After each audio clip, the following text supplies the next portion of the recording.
제 23장. 너는 거짓된 풍설을 퍼뜨리지 말며 악인과 연합하여 위증하는 증인이 되지 말며 다수를 따라 악을 행하지 말며 송사의 다수를 따라 부당한 증언을 하지 말며 가난한 자의 송사라고 해서 편벽되이 두둔하지 말지니라. 네가 만일 네 원수의 길 잃은 소나 나귀를 보거든 반드시 그 사람에게로 돌릴지며 네가 만일 너를 미워하는 자의 나귀가 짐을 싣고 엎드러짐을 보거든 그것을 버려두지 말고 그것을 도와 그 짐을 부릴지니라. 너는 가난한 자의 송사라고 정의를 굽게 하지 말며 거짓 일을 멀리하며 무죄한 자와 의로운 자를 죽이지 말라. 나는 악인을 의롭다 하지 아니하겠노라. 너는 뇌물을 받지 말라. 뇌물은 밝은 자의 눈을 어둡게 하고 의로운 자의 말을 굽게 하느니라. 너는 이방 나그네를 압제하지 말라. 너희가 애굽 땅에서 나그네 되었었은즉 나그네의 사정을 아느니라. 너는 6해 동안은 너희 땅에 파종하여 그 소산을 거두고 7째 해에는 갈지 말고 묵혀두어서 내 백성의 가난한 자들이 먹게 하라. 그 남은 것은 들짐승이 먹으리라. 내 포도원과 감람원도 그리할지니라. 너는 6해 동안에 네 일을 하고 7째 날에는 쉬라. 내 소와 나귀가 쉴 것이며 내 여종의 자식과 나그네가 숨을 돌리리라. 내가 네게 이른 모든 일을 삼가 지키고 다른 신들의 이름은 부르지도 말며 내 입에서 들리게도 하지 말지니라. 너는 매년 3번 내게 절기를 지킬지니라. 너는 무교봉의 절기를 지키라. 내가 네게 명령한 대로 아비롤에 정한 때에 이래 동안 무교봉을 먹을지니 이는 그 달에 네가 애굽에서 나왔음이라. 빈손으로 내 앞에 나오지 말지니라. 맥주를 지키라. 이는 네가 수고하여 밭에 뿌린 것의 첫 열매를 거두미니라. 수장절을 지키라. 이는 네가 수고하여 이룬 것을 연말에 밭에서부터 거두어 저장함이니라. 내 모든 남자는 매년 3번씩 주 여호와께 보일지니라. 너는 내 제물의 피를 유교병과 함께 드리지 말며 내 절기 제물의 기름을 아침까지 남겨두지 말지니라. 내 토지에서 처음 거둔 열매 가장 좋은 것을 가져다가 너희 하나님 여호와의 전에 드릴지니라. 너는 염소 새끼를 거미의 젖으로 삼지 말지니라. 내가 사자를 내 앞서 보내어 길에서 너를 보호하여 너를 내가 예비한 곳에 이르게 하리니 너희는 삼가 그의 목소리를 청종하고 그를 노엽게 하지 말라. 그가 너희의 허물을 용서하지 아니할 것은 내 이름이 그에게 있음이니라. 내가 그의 목소리를 잘 청종하고 내 모든 말대로 행하면 내가 네 원수에게 원수가 되고 네 대적에게 대적이 될지라. 내 사자가 내 앞서 가서 너를 아모리 사람과 헷 사람과 브리스 사람과 가나안 사람과 히위 사람과 여보스 사람에게로 인도하고 나는 그들을 끊으리니 너는 그들의 신을 경배하지 말며 섬기지 말며 그들의 행위를 본받지 말고 그것들을 다 깨뜨리며 그들의 주상을 부수고 내 하나님 여호와를 섬기라. 그리하면 여호와가 너희의 양식과 물의 복을 내리고 너희 중에서 병을 제하리니 내 나라에 낙태하는 자가 없고 임신하지 못한 자가 없을 것이라. 내가 너의 날수를 채우리라. 내가 내 위엄을 내 앞서 보내어 네가 이를 곳의 모든 백성을 물리치고 네 모든 원수들이 네게 등을 돌려 도망하게 할 것이며 내가 왕벌을 내 앞에 보내리니 그 벌이 히위 족속과 가나안 족속과 헷 족속을 내 앞에서 쫓아내리라. 그러나 그 땅이 황폐하게 되므로 들짐승이 번성하여 너희를 해할까 하여 1년 안에는 그들을 내 앞에서 쫓아내지 아니하고 내가 번성하여 그 땅을 기업으로 얻을 때까지 내가 그들을 내 앞에서 조금씩 쫓아내리라. 내가 네 경계를 홍해서부터 블레셋 바다까지 광야에서부터 강까지 정하고 그 땅의 주민을 네 손에 넘기리니 내가 그들을 내 앞에서 쫓아낼지라. 너는 그들과 그들의 신들과 언약하지 말라. 그들이 내 땅에 머무르지 못할 것은 그들이 너를 내게 범죄하게 할까 두려움이라. 네가 그 신들을 섬기면 그것이 너의 올무가 되리라. 할렐루야, 사랑하는 성도 여러분, 오늘은 출애굽기 23장입니다. 출애굽기 23장도 1절에서 13절까지 생활 규례가 이어지는데 그 내용을 살펴보면 참 근사합니다.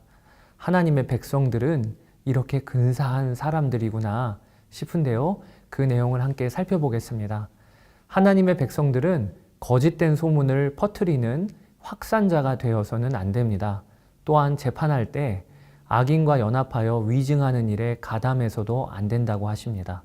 아무리 다수가 같은 말을 해도 그것이 거짓이면 소수여도 바른 말을 하는 사람들이 하나님의 사람들이라고 하십니다. 가난한 자, 약한 자의 송사라고 해도 그 사람에게 치우쳐서 두둔해서도 안 됩니다. 하나님의 백성은 오직 정의와 공의를 따라야 한다고 오늘 말씀하십니다. 원수의 소가 길을 잃은 것을 보거든 마음의 원한과 감정을 따라 행동하지 말고 원수에게 그 소를 데려다 주어야 합니다. 또 미워하는 사람의 나귀가 짐을 싣고 엎드려짐을 보면 그것을 버려두지 말고 마땅히 도와주라고 하십니다. 그러니까 이런 내용들을 살펴보면 하나님의 성품을 닮은 하나님 나라 백성들의 삶은 얼마나 근사한지 그런 생각이 듭니다. 가난한 자라고 해서 그에게 판결을 불리하게 해서도 안 되며 뇌물을 받지 말라고 하십니다.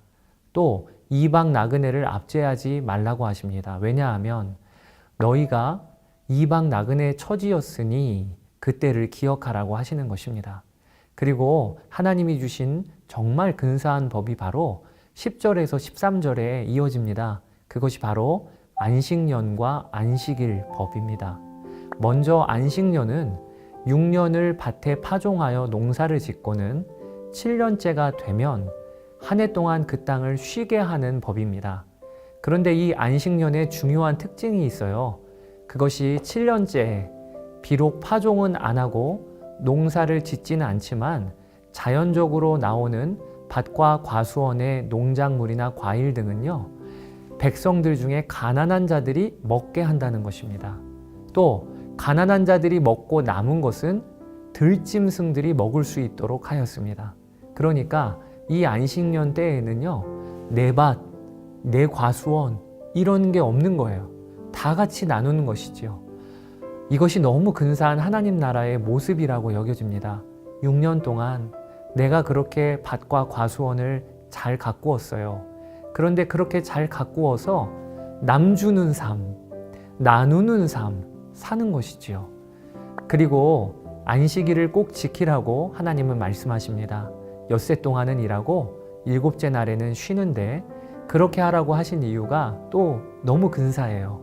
내 소와 나귀가 쉴 것이며 내 여종의 자식과 나그네가 숨을 돌리리라 라고 오늘 말씀하고 계십니다. 그러니까 안식일을 지키라고 하신 이유 중에 하나가 단지 내가 피곤하고 지치니까 휴식이 필요하다 이런 동기가 아니고요. 나를 도와서 함께 일한 종들과 나그네 그리고 심지어는 짐승까지 그들이 쉬는 일을 배려해 주라고 하시는 것입니다. 여러분, 그러니까 안식일은 함께 쉬는 것입니다. 이것이 하나님 나라 백성의 정신입니다.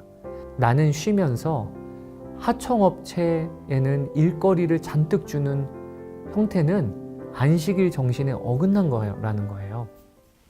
이제 23장까지 하면 모세가 2차로 시내산에 등정하여 받은 십계명과 생활 규례가 맞춰갑니다. 하나님은 생활 규례에 이어 23장 14절에서 19절에 이스라엘 백성들이 지킬 세 가지 절기를 말씀하시는데 그것이 무교절, 맥추절, 수장절입니다. 제가 매년 목회자 고시를 이전에 보았을 때 이 세 가지 절기를 항상 이렇게 외웠어요. 무맥수. 그러니까 여러분들도 그렇게 한번 외워보세요. 우선 무교절입니다. 이것은 이스라엘이 아비벌 15일에 6월절을 시작으로 출애굽을 하였는데 그로부터 7일간 이어지는 절기입니다. 그러니까 무교절은 하나님의 구원과 관련된 절기인 것이죠. 이 무교절 7일 동안은 백성들이 누룩을 삶에서 멀리해야 했습니다.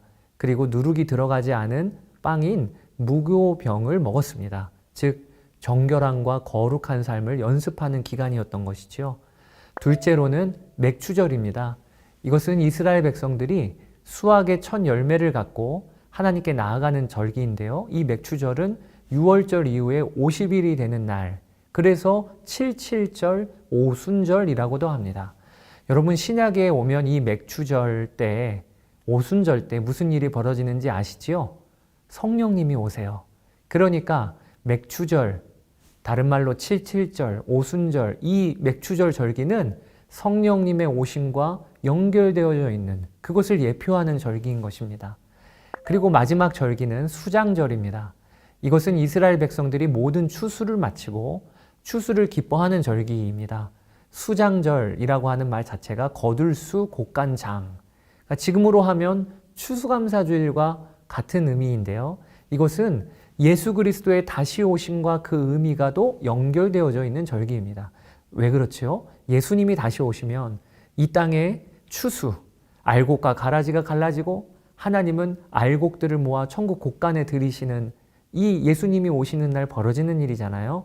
그러니까 수장절은 예수님의 다시 오심과 연결되어져 있다고도 볼 수 있어요. 수장절은 다른 이름으로는 초막절, 광야에서 천막을 치고 살았던 것을 기념하는 절기, 초막절 혹은 나팔절이라고도 불립니다. 저는 하나님이 이렇게 세 가지 절기를 지키라고 하신 이유는 이 3대 절기가 예수 그리스도와 그분의 사역에 대한 아주 중요한 지시를 하고 예표를 하는 절기이기 때문이라고 생각합니다. 무교절은 예수님의 구원을 예표하고 그리고 가르치고 보여주고 있고, 또 맥추절은 예수님의 영이신 성령님의 오심을 예표하는 것이고, 수장절은 예수님이 추수하시는 자가 되셔서 다시 오심을 상징하고 가리키고 있습니다. 생활규례를 마치며 하나님은 20절에서 33절에 걸쳐 백성들을 보호하시고 인도하시겠다고 말씀하십니다. 하나님은 먼저 하나님의 사자를 백성보다 앞서가게 하시며 그들을 보호하시고 예비한 곳까지 이르도록 하시겠다고 약속하십니다. 여러분, 여기에 하나님의 사자는 단순히 천사라고 보기가 어려워요. 그의 지위는 심부름꾼 정도가 아니라 21절에 보면 하나님의 이름이 그에게 있다고 하십니다. 그러니까 이 하나님의 사자는 누굴까? 저는 예수 그리스도, 이 땅에 육신으로 성육신 하시기 전에 성자 하나님이시라고 봅니다. 여기서 우리가 알 것이 있습니다. 성경은요, 성자 하나님을 신약에 와서야 급작스럽게 드러낸 것이 아니라는 것입니다. 성경은 창조부터 삼위일체 하나님이 함께 사역하셨고 일하셨다는 것을 곳곳에 담고 있습니다. 구약에도 이미 예수님이 곳곳에 등장하고 계시다는 것을 여러분 아시면 좋겠어요. 하나님의 이름을 갖고 있는 자, 이거는요 천사를 향해서 쓸 수 있는 개념이 아니고 바로 성자 하나님이신 예수 그리스도를 가리키는 것입니다. 지금까지 출애굽하여 시내산까지 온 과정도 여러분 살펴보시기를 바랍니다. 하나님은 과정마다 예수 그리스도가 누구신지를 드러내셨어요. 유월절 어린 양, 마라의 쓴물을 달게 했던 나무, 하늘에서 내려오는 생명의 양식, 또 바위를 쳤을 때 나왔던 생수, 다 예수 그리스도를 예표하고 가리키는 것입니다. 그리고 하나님은 당신의 위엄과 왕벌을 백성들 앞에 보내셔서 그들이 갈 땅의 적수들을 물리치시겠다고 약속하십니다. 그러나 한 번에 가나안 땅의 이방신들을 따르는 족속들을 다 내보내시는 것이 아니라 조금씩 쫓아내시겠다고 말씀하십니다. 그 이유가 그들이 한 번에 그 땅에서 나가면 들짐승들이 번성하여 이스라엘 백성들에게 오히려 해가 될 수 있기 때문입니다. 여기서 백성들을 향한 하나님의 배려가 얼마나 세밀하신가가 드러나지요. 하나님은 백성들에게 엄히 경고하세요. 그 땅에 들어가면 그곳에 있는 족속들이 섬기는 신들과 언약하지 말고 그것들을 따르지 말라. 그 우상들과 주상들을 철저히 깨뜨리고 부수라. 여러분, 우리 삶의 곁에 하나님을 대신하는 피난처, 하나님을 대신하는 기쁨의 근거, 이 우상들과 주상들을 깨트리는 작업을 부지런히 해야 합니다. 오늘도 그렇게 해야 합니다. 사랑하는 여러분, 하나님의 백성들은요 참 근사한 사람들이에요. 하나님의 성품을 따라 오늘도 사랑과 은혜를 흘려보내는 여러분들의 삶이 되시기를 주의 이름으로 축복합니다. 감사합니다.